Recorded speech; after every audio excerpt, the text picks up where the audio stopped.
You're now tuned into Rabbit Hole Express. All aboard. Step back doors closing. Next stop, Quick Reaction TV. Quick. Video is for entertainment purposes only. Do your own research. And those guys are like, whoa, and he's super stoked to be there. You know, just like, yeah, oh, boom. You know, like, he's like, wow. He's just immediately excited when he walks into a room. And so he comes over and he sits next to me, and I think he had been briefed on some of the supporting guys, but he was like trying to place me, you know? So he sat down next to me, and he's like, I love your work. And I went, oh, thanks. I love your work too, Tom Cruise. You know, thanks. And I go, yeah, you know, I'm friends with Judd Apatow and Seth Rogen, and they went to your house. And went, yes. They did come to my house. And I said, Seth Rogen was like, you know, it was amazing. He has like a bike track in his backyard. It's phenomenal. And I did a Seth Rogen impression, and it was like I did a magic trick. Tom Cruise was like, yeah. Wow. And he points to me. And he pointed at me and he goes, you do impressions and you're on Saturday Night Live. And I went, hey. It was like you won a game show. He was like, yeah, Tom.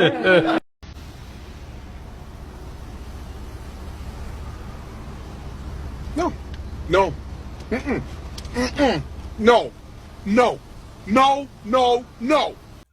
They put it in our face. Jay Farrell does great impressions. Face don't morph. Tommy Davidson does great impressions. Face don't change. Jim Carrey does great impressions. Face don't morph. Make it make sense. Y'all let me know how y'all feel about that in the comments below. I mean to tell me that everybody sees this red sun as a collective, and now miraculously it is gray all over the world, and it's raining, at least where I'm at, almost every single day, y'all. As I'm sitting here in my truck right now, y'all, it is sprinkling. We went from having sun every single day, y'all. This literally just changed yesterday. We went from having sun every single day to now we're having, this is today, to now we're having rain up until Saturday, and it's not even updated, so more. What happened? I thought we are in spring, right? Isn't it supposed to be sunny weather? Why is it gray everywhere? Why is it raining everywhere? And then you have this strong magnetism. People are hearing hummings in their ear, right? Earthquakes popping off everywhere. This is affecting the magnetosphere, the volcanoes, right? The Schumann resonance is going through the roof. China just got hit with a horrible mud flood, and now they are experiencing severe flooding.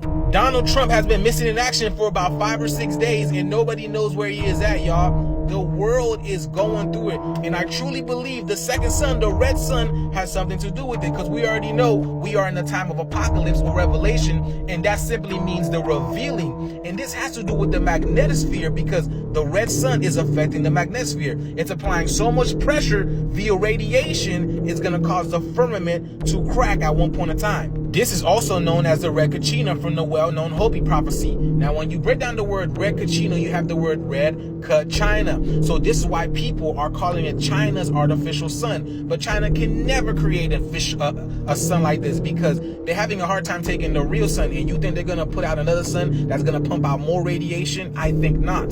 This is what's causing all the chaos. And those sunspots has a direct correlation on the ley lines of the earth, meaning if you study the sun, you know when and where the earth is going to hit at, because the sun is a direct reflection, a mirror of the earth. But yes, y'all, the revealing is here, and they're trying to obfuscate the truth from happening, because that's what the sun does. The sun shines the light on the darkness, the lies that have been hidden, y'all. Everything is gonna come to the surface, and that's what they're trying to buy themselves time from this. But nonetheless, the shift is here. Let me know what you guys think about this video. Like, follow, and share for more videos like this. Let's continue to get it. Peace in.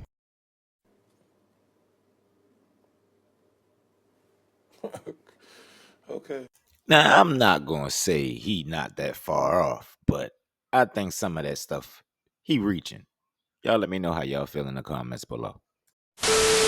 By now, a lot of us have seen these pictures and videos. There's a lot of speculation that it's NIBIRU. I agree with this, and I'm going to show you some wild stuff, and then I'll show you how it's actually biblical. Weirdest part of all was what the late Abigail Gluck whispered. Like I'll say, a crazy mummified corpse whispering NIBIRU is creepy times 10. It gets creepier. I googled it and found a lot, namely this. NIBIRU is a planet listed in the writings of Zechariah Sitchin, particularly his book The 12th Planet. According to Sitchin's interpretation of Babylonian religious texts, a giant planet called NIBIRU passes by Earth every 3,600 years and allows its sentient inhabitants to interact with humanity.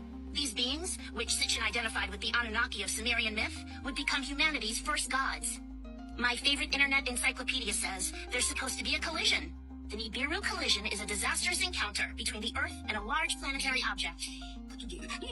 Believers in this doomsday event usually refer to this object as Planet X, or NIBIRU. The doomsday event? I am of the Anunnaki, interdimensional beings that visit the planet Earth every few thousand years. We arrive at a time called NIBIRU, when the barriers between our worlds grow weak.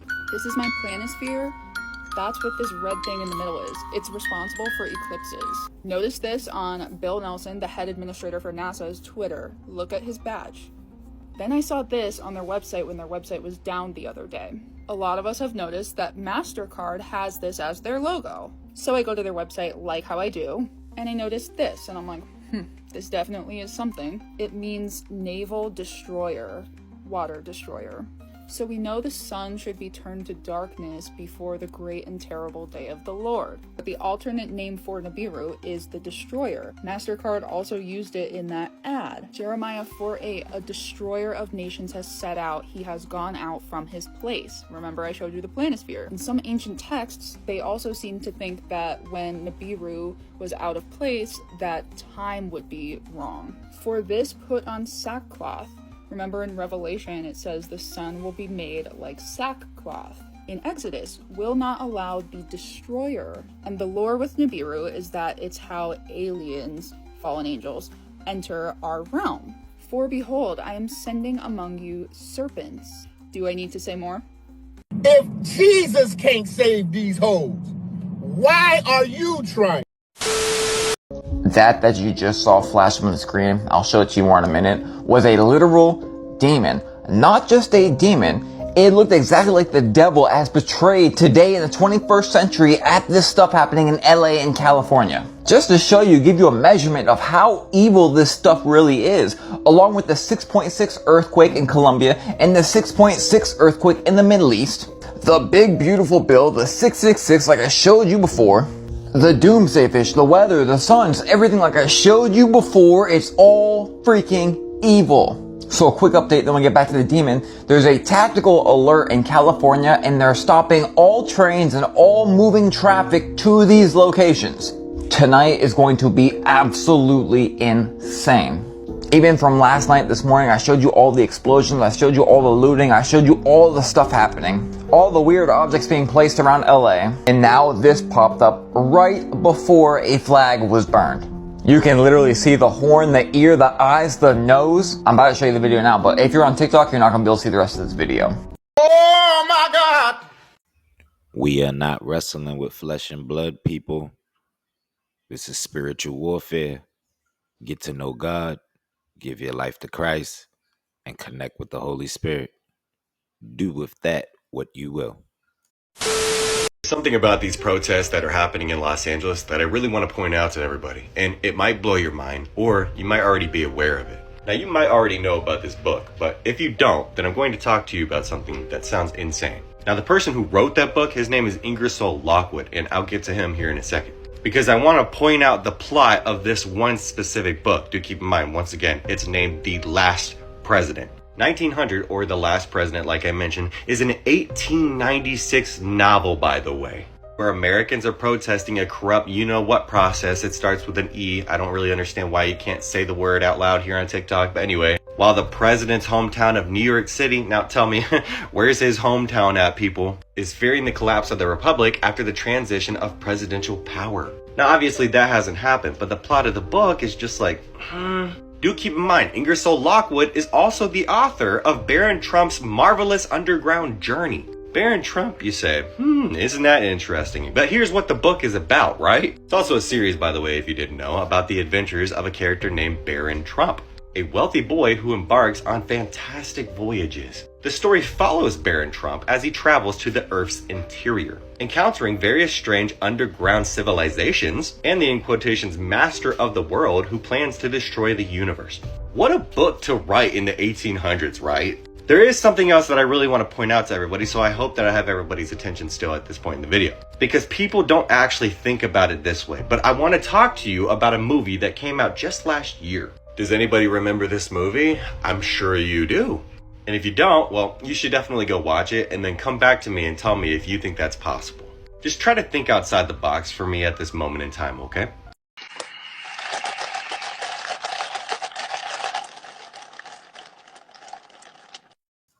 Everything is not a coincidence. 2 + 2 is 4. This influencer is in big trouble. Now, she goes by the name Meatball. And last week, she allegedly helped instigate some looting of some businesses in Philadelphia. And how do we know Meatball was involved in this? Because she live streamed the whole thing. She recorded people looting Lululemon. She recorded them looting a liquor store. Everybody must eat. Everybody must eat. And she even recorded them looting an Apple store. Free apples. Free apples. Which is funny, because the second they stole those phones, a message appeared on the screens telling them the device is being tracked and authorities have been alerted. So then they had to smash all the phones they just stole. But then, Meatball gets a little cocky. Told the police they either lock me up tonight or it's gonna get lit. Now, allegedly, the footage she was filming was so insane, she had over 10,000 people watching her live. But you want to know who else was watching her live? Philadelphia police. There was a cop watching the live stream. And they go after her. And eventually they catch up to her. Yo, what are y'all doing? We don't got nothing to do with this. We getting gas. Then, of course, here she is getting arrested. And here's her mugshot. But then she gets out on bail. Almost immediately, she gets on live stream and starts talking again. All that needs to be expunged off my record, bro. Like, what? I am an innocent person, bro. And now her story's everywhere. And so the local news wants to interview her. And her mom, she knows what's up. And she is not having it. Our attempts to speak with her were cut short by her mom. Blackwell's mom did not want her speaking with reporters. Mom, stop beeping the horn. What are you doing? Yeah, I'm guessing mom knows. Maybe it's time for Meatball to stay silent for a while. Now, did Meatball learn anything from all this? Well, she says she regrets it. I regret. But she also made her mugshot into her Instagram profile pic. And she's selling it on t-shirts, so she must not feel that bad. Oh, nah, dog. Come on, man. So this woman's out for a walk, and she runs into this guy and his dog. Now, allegedly, he was smacking that dog around. And the woman, let's call her Hero, Hero confronts him. You just punched that dog. You punched it. Man, yo, business. I'm gonna let these guys know and I'll be calling the cops. I'm gonna. And she does. Hero calls the police. So then police show up. And by that time, the guy had already fled the scene. Here's the thing though. The dog wasn't his dog. It was allegedly his girlfriend's dog. This woman. And since she wasn't technically the abuser, police couldn't really take the dog from her without a warrant. But then, Hero goes home and uploads the video to TikTok. And it blows up overnight. 3 million views. And the internet sees it and they lose their mind. They bombard the local police station with emails. They're swarming the police's Facebook page, sending them messages, sending them copies of the video. But also, pretty quickly, the internet identifies the girlfriend. And they find her TikTok account and they start lighting her up. You suck! How could you let him do that? I'm more of a cat person. Then, about a day later, local cops find the guy driving around. And they knew who he was because of all this heat. So they pull him over and they arrest him. Around that time, police finally got their warrant and they were able to take the dog from the girlfriend and take it to the vet for medical evaluation. But during all this chaos, the girlfriend made several angry TikToks about it. Basically, she acknowledges that the boyfriend was wrong and she's mad at him. He got locked up because what he did was wrong. But she also lashes out at the internet for dragging her and lashes out at Hero. I didn't appreciate that bitch posting the video because this situation was still ongoing. Now, the local police posted about all this on their Facebook page. Because I guess police just do that now. And they said when they went to confiscate the dog was playful, energetic, and happy to see the officers. Meanwhile, the girlfriend has privated her TikTok. Kiss my ass. You can kiss my ass backwards, upside down, sideways, around, however you want to kiss it. Now, police haven't given a Facebook update beyond this, so it's unclear if the dog is still in police custody or if it's back with the girlfriend. And all this happened in Fond du Lac, Wisconsin, so shout out to Wisconsin. It ain't me. Ain't me. I feel sorry for the dog, but I'm glad he had a happy ending. But I'm weak off that lady. Kiss my ass. You can kiss my ass backwards, upside down, sideways, around, however you want to kiss it. This influencer, he's got a big idea. His name is Phidias, and his big idea is that he's gonna race his friends, these other influencers here, across the country of Japan. And the winner gets $10,000. But there's a catch. While they're traveling, they're not allowed to spend any money. Pretty cool. So boom, they're off. And pretty quickly, things go south. So Phidias tries to ride the bus by just not paying the bus driver. I couldn't believe it. He locked me in the bus and drove me to the police station just because I was 80 yen short. And for reference, 80 yen is about 53 cents. So police detain him, they take his devices, they interrogate him, and after about 5 hours, they let him go. Then he takes a train, but he can't pay the fare because of the challenge. So he hides in the train bathroom. But lucky for us, railway security isn't stupid. He was just waiting to catch me. So the only thing I could do is to pretend that I'm sick. Then he just runs from security to try and go catch another train, where he hides in the bathroom again. Meanwhile, one of the other influencers has a different approach, just politely asking people for help. Will you be able to purchase me a ticket for next stop? Yes, I will. Oh my god. Now eventually along his journey, Phidias gets hungry. And does he politely ask anyone for food? No. He just steals it. So I could use it as a passcode for the breakfast. Room 505. Thank you. And it worked. I just have access to a 5-star Japanese buffet. So after about a day of traveling, they all make it to the other side of Japan and the challenge ends. And being a big influencer, Phidias uploads the video of the whole thing to his YouTube. And people do not react well to him stealing. You disrespected Japan! Don't steal in Japan! Is it true they got underwear in the vending machines? And so the backlash gets so bad, Phidias feels like he's got to apologize. So he posts an apology written in the comments, basically saying he didn't mean to make the people of Japan feel bad. And people see that and immediately they are not feeling a written apology in the comments. You blatantly disrespected Japan. Do not come to Japan again. So finally, YouTube notices and removes the video for violating community guidelines. Yeah! And now Japanese Railway is reportedly investigating Phidias and they may press charges for fare skipping. And in case you were wondering if Phidias won the race and the $10,000. Yes, I won! So maybe being a jerk was worth it? I don't know. That boy is good. Good and terrible. So this TikToker is probably going to jail for a long time. So he's an English language teacher, and he was popular enough to get 1.3 million followers. Let's practice English conversation. And then sometimes he would make these videos where he was just kind of being an edgelord.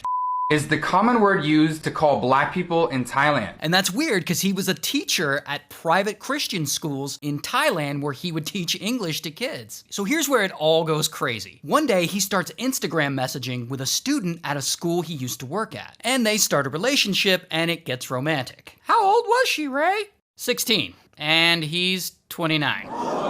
That's up, man. So they would have relations and he would tell her to keep it a secret until she turned 18 because he didn't want anyone to know. And she did. Allegedly. And one day she got sick. She had severe stomach pain. So her mother takes her to the hospital. And it turns out the pain was from untreated chlamydia and gonorrhea, which English teacher gave her. Allegedly. So the girl, we'll call her Student, was then forced to reveal this relationship to her mom. You want to know what else Student revealed to her mom? He filmed all of their encounters. So the mom was pissed and she called the police, and the police set up a little sting operation and got Student to contact him to lure him to meet up where police were there waiting for him, Chris Hansen style. So they arrest him, throw him in jail. All of his social media accounts are private now. So I actually had trouble finding a lot of his old videos, but I did find this. The age of consent in America is 18 years old. In Germany, it's 14 years old. In Japan, it's 13 years old. Lock his ass up! Lock his ass up! You going to jail. You're going to jail. That's the episode, Quik Crew. Thanks for chilling to the end. Please like, comment, subscribe. Stand back, doors are closing. Thanks for tuning in to another episode of Quik Reaction TV. Remember, keep God first, respect yourself, and remember to forgive. And I'll see you in the next vid. Quik.